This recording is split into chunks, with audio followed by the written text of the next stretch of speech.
نہایت واجب الاحترام عزیز دوستوں اور بزرگوں، 26واں پارہ سورہ قاف کی ابتدائی آیات آپ کے سامنے تلاوت کی گئی ہیں۔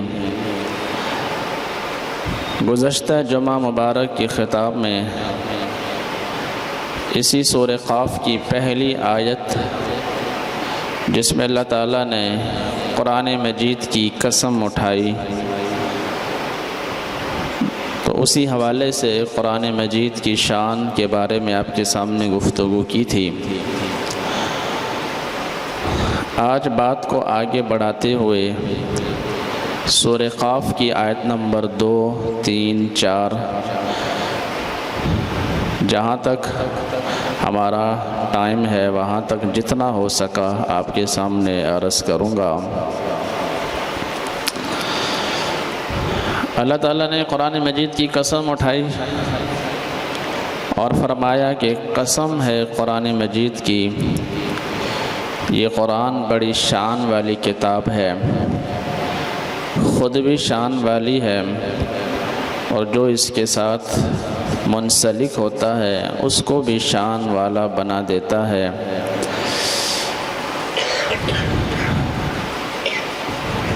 یہاں تک کہ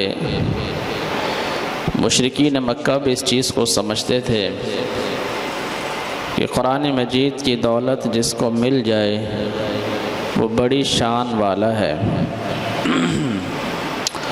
یہود و نصارہ بھی اس چیز کو سمجھتے تھے کہ اللہ کی کتاب جس پر نازل ہو، قرآن مجید جس کو مل جائے، وہ شخص نہایت عظمت والا ہے۔ مشرکین مکہ کا اللہ تعالیٰ نے یہاں پہ تذکرہ فرمایا کہ انہیں تعجب ہوا، رشک کرنے لگے اس بات پر کہ یہ ہے وہ شخص جس کے اوپر کتاب خدا نازل ہوئی، یعنی بڑے تعجب سے رشک والے انداز میں، رشک اسی پر آتا ہے جس کی شان ہو، جو صاحب فضل ہو، اسی کے اوپر انسان کو رشک آتا ہے۔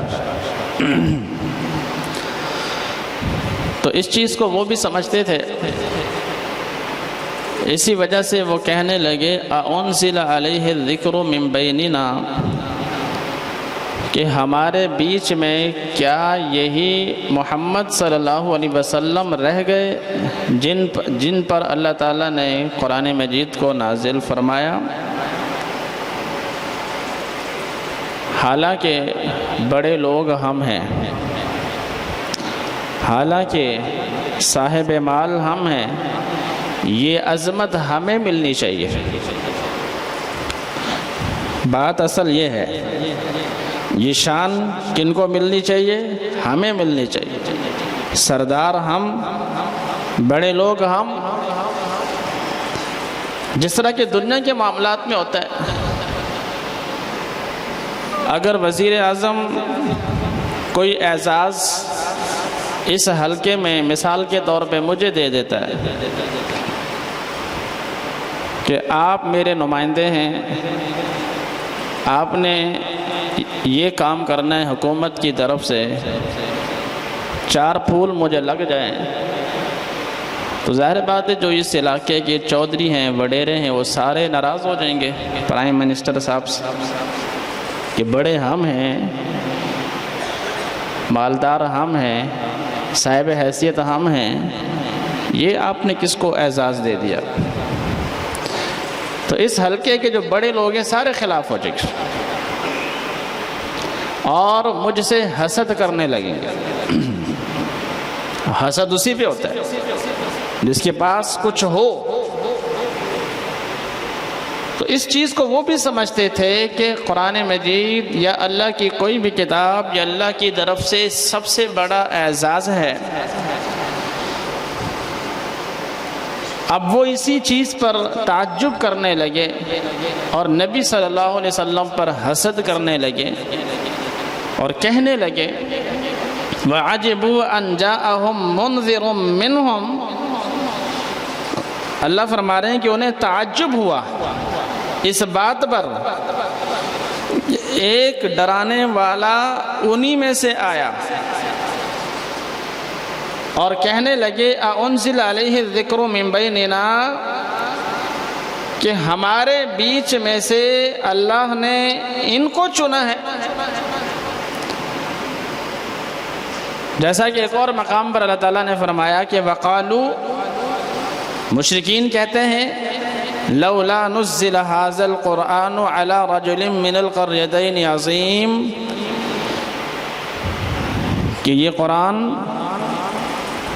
ہمارے سرداروں پہ نازل ہوتا، یہ قرآن مکہ یا طائف کے رئیسوں پہ نازل ہوتا۔ پارہ نمبر 25 سورہ زخرف، کیا کہنے لگے کہ مکہ یا طائف کے جو رئیس ہیں یہ قرآن ان پہ آتا، یہ اعزاز ہمیں ملتا، یہ عظمت، یہ شان، یہ بلندی رئیسوں کو ملتی۔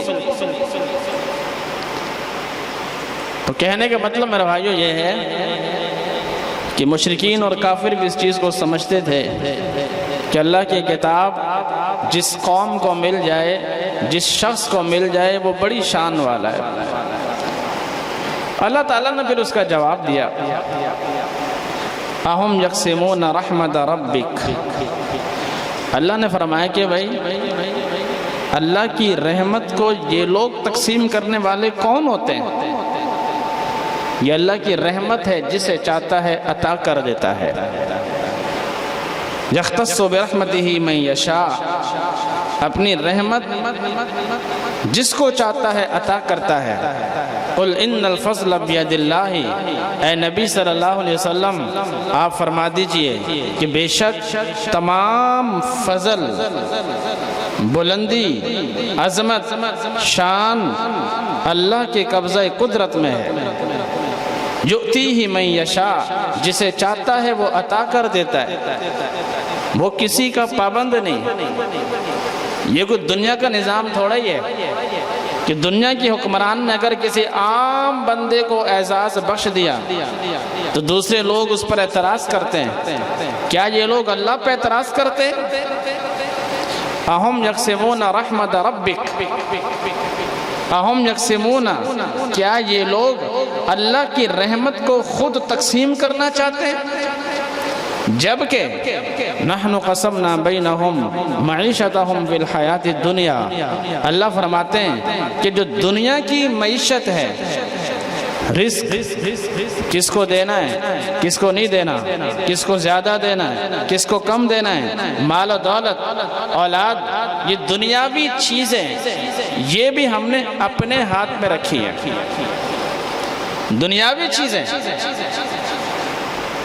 جن کی اللہ کے ہاں مچھر کے پر کے برابر بھی کوئی حیثیت نہیں، اللہ نے وہ نظام بھی اپنے پاس رکھا ہے۔ واللہ فضل بعضکم علی بعض فی الرزق، وہی جسے چاہتا ہے رزق عطا کرتا ہے۔ واللہ یقبض ویبسط، جسے چاہتا ہے کم دیتا ہے، جسے چاہتا ہے زیادہ دے دیتا ہے۔ یہ تو سارے کام اس کے ہیں۔ جب دنیا کا معاملہ ہم نے اپنے ہاتھ میں رکھا ہے، ان کے ہاتھ میں نہیں رکھا، تو قرآن اللہ کی رحمت، قرآن اللہ کی شان، قرآن اللہ کا کلام، قرآن اللہ کی کتاب، وہ ہم ان کے ہاتھ میں کیسے دے دیں؟ وَرَفَعْنَا بَعْضَهُمْ فَوْقَ بَعْضٍ دَرَجَاتٍ، ہم نے ایک دوسرے کو ایک دوسرے سے اوپر بنایا۔ وَرَحْمَةُ رَبِّكَ خَيْرٌ مِّمَّا يَجْمَعُونَ، فرمائیں کہ تیرے رب کی رحمت یعنی قرآن مجید ان کی دولت سے کہیں زیادہ بہتر ہے۔ یہ مال و دولت، یہ دنیا کا مال و متاع، ساری دنیا کی دولت ایک طرف، قرآن مجید ایک طرف۔ تو جب ہم نے دنیا کی تقسیم ان کے ہاتھ میں نہیں رکھی تو ہم قرآن مجید کو ان کے ہاتھ میں کیسے رکھ سکتے ہیں؟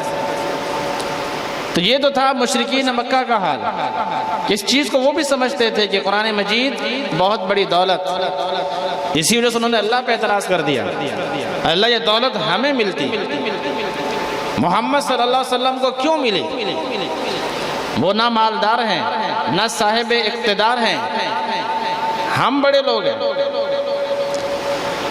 دوسری مثال پارہ نمبر 2 میں بیان فرمائی، جب قوم نے اپنے وقت کے نبی سے کہا کہ اللہ سے دعا فرمائیں ہمارے لیے سربراہ مقرر فرما دیں، اِذْ قَالُوا لِنَبِيٍّ لَهُمُ ابْعَثْ لَنَا مَلِكًا نُقَاتِلْ فِي سَبِيلِ اللَّهِ۔ قوم نے کیا کہا کہ ہمارے لیے کوئی سرپرست، ہمارا قائد، ہمارا لیڈر ہمارے لیے مقرر فرما دیجئے، اللہ سے دعا فرمائیں۔ اللہ تعالیٰ نے وحی کے ذریعے سے وقت کے نبی سے فرمایا کہ اے نبی اپنی قوم سے فرما دیجئے کہ اللہ نے حضرت طالوت کو تمہارے لیے بادشاہ مقرر کر دیا ہے، ان اللہ قد بعث لکم طالوت ملکا، اللہ نے حضرت طالوت علیہ السلام کو تمہارے لیے بادشاہ مقرر کر دیا۔ اب اس قوم نے وہی اعتراض کیا کہ طالوت انا یکون لہ الملک علینا، طالوت کو حکمرانی دی جبکہ اس کے پاس تو مال و دولت نہیں، وَلَمْ يُؤْتَ سَعَةً مِّنَ الْمَالِ، اس کے پاس تو مال و دولت نہیں، اس کے پاس تو اقتدار نہیں۔ یہ دوسری مثال۔ تیسری مثال میرے بھائیوں، یہود و نصارہ، آپ جانتے ہیں صدیوں سے یہودیوں نے مدینہ منورہ میں آخری نبی کا انتظار کیا کہ آخری پیغمبر آئے گا، ہم اس کی اتباع کریں گے، ہم اس کی پیروی کریں گے۔ اور یہودیوں کا ذہن کیا تھا کہ وہ آخری پیغمبر، وہ آخری کتاب، وہ آخری ہدایت نامہ قرآن مجید بنی اسرائیل کے حصے میں آئے گی، وہ مقام، وہ شرف صدیوں سے اپنے آبائی وطن کو چھوڑ کر مدینہ منورہ آ کر آباد ہو گئے، کیونکہ آپ علیہ السلام کی نشانیوں میں سرزمین مدینہ شامل تھی، کھجوروں والی زمین۔ کیوں آئے؟ کہ وہ اعزاز ہمیں ملے، وہ قرآن ہمیں ملے، وہ نبی ہمارے اندر سے آئے، اس نبی پر کتاب ہو، وہ پیغمبر ہمارے اندر سے ہو۔ جب آپ علیہ السلام تشریف لائے مدینہ منورہ میں، یہودی بڑے خوش ہوئے، لیکن جیسے ہی انہیں پتہ لگا کہ یہ نبی ہمارے اندر سے نہیں، یہ بنی اسرائیل میں سے نہیں، یہ حضرت اسماعیل علیہ السلام کی نسل میں سے، تو حسد کرنے لگے۔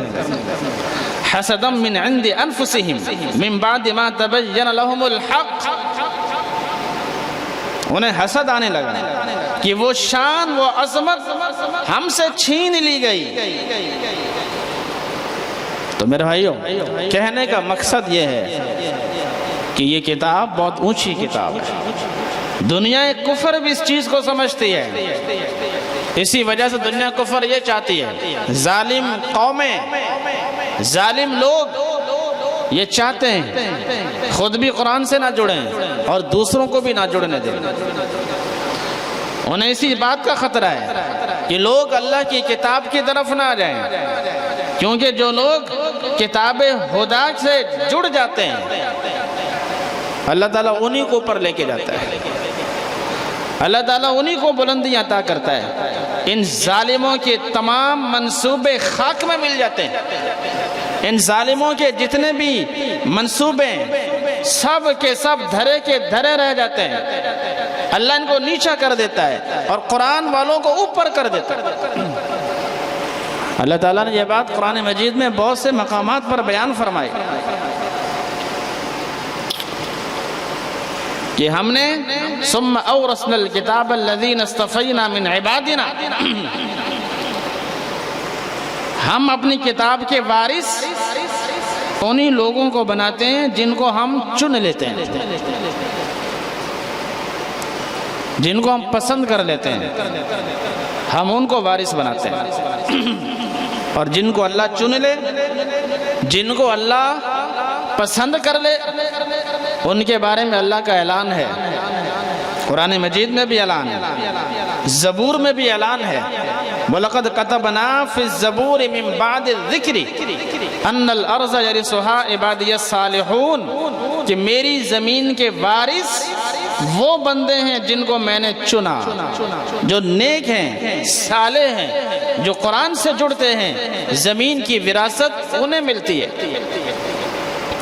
زمین کی اصل حکومت ان کو ملتی ہے، زمین میں اصل اقتدار، جس کو اصل اقتدار بولتے ہیں، دنیا کی نگاہوں میں جن کی شان بلند ہوتی ہے اور آخرت میں بھی جن کو مقام اور مرتبہ ملے گا، وہ وہی لوگ ہیں جو اللہ کی کتاب سے جڑتے ہیں۔ اور اس چیز کو یہود و نصارہ، مشرکین مکہ، قریش مکہ سب سمجھتے تھے، اسی بنا پہ انہوں نے نبی صلی اللہ علیہ وسلم سے حسد کیا، آپ کے دشمن بن گئے، آپ کے خلاف ہو گئے۔ فقال الکافرون ھذا شیء عجیب، اور پھر آپ کو بدنام کرنے لگے، لوگوں سے کہنے لگے یہ تو جادوگر ہے، یہ تو جھوٹا شخص ہے، بھلا جھوٹا آدمی، بھلا جادوگر وہ اللہ کی کتاب کا مستحق کیسے ہو سکتا ہے؟ اندر ان کے حسد تھا۔ ایک بات تو یہ ہو گئی، دوسری بات میرے بھائیوں، اللہ تعالیٰ نے سورہ قاف میں مشرکین مکہ کے اسی اعتراض کا جواب دیا جو وہ کرتے رہتے ہیں کہ مرنے کے بعد دوبارہ زندہ ہونے۔ چنانچہ اللہ تعالیٰ نے بیان فرمایا اِذَا مِتْنَا وَكُنَّا تُرَابًا، یہ لوگ کہتے ہیں کیا جب ہم مر جائیں گے اور مٹی میں مل جائیں گے، ذَلِكَ رَجْعٌ بَعِيدٌ، کیا ہم دوبارہ لوٹائے جائیں گے؟ یہ دوبارہ لوٹنا بہت بعید ہے، بہت دور کی بات ہے۔ خاک میں مل گئے، ہماری ہڈیاں بھی ریزہ ریزہ بن گئی، کیا ہم دوبارہ زندہ ہوں گے؟ وقال الذين كفروا هل ندلكم على رجل ينبئكم، کہنے لگے کافر کہ لوگوں ہم تمہیں ایسا شخص نہ بتائیں، یعنی نبی صلی اللہ علیہ وسلم کے بارے میں کہتے تھے، لوگوں سے کہتے تھے ہم تمہیں ایسے شخص کے بارے میں بتاتے ہیں جو یوں کہتا ہے کہ اذا مزقتم کل ممزق، کہ جب تم خاک میں مل جاؤ گے تمہاری ہڈیاں بوسیدہ ہو جائیں گی، انکم لفی خلق جدید، وہ شخص یہ کہتا ہے کہ تمہیں دوبارہ زندہ کیا جائے گا۔ یقولون اِنَّا لَمَرْدُودُونَ فِي الْحَافِرَةِ، یہ لوگ کہتے ہیں کہ کیا ہمیں پہلی حالت میں لوٹایا جائے گا؟ پہلی حالت سے مراد یہی حالت جس حالت میں ابھی ہم بیٹھے ہیں، جس حالت میں ابھی ہم سن رہے ہیں، سوچ رہے ہیں، سمجھ رہے ہیں، دیکھ رہے ہیں، اسی حالت میں۔ ان کو اعتراض اسی بات پر تھا، باقی مانتے وہ بھی تھے مرنے کے بعد دوبارہ زندگی ملے گی، لیکن اس انداز کی نہیں ملے گی۔ بلکہ بہت سے لوگ تو یہ سمجھتے تھے کہ جس طرح آج ہم دنیا میں خوشحال ہیں اسی طرح اگلے جہان میں بھی ہم خوشحال ہوں گے، ان کا یہ ذہن تھا۔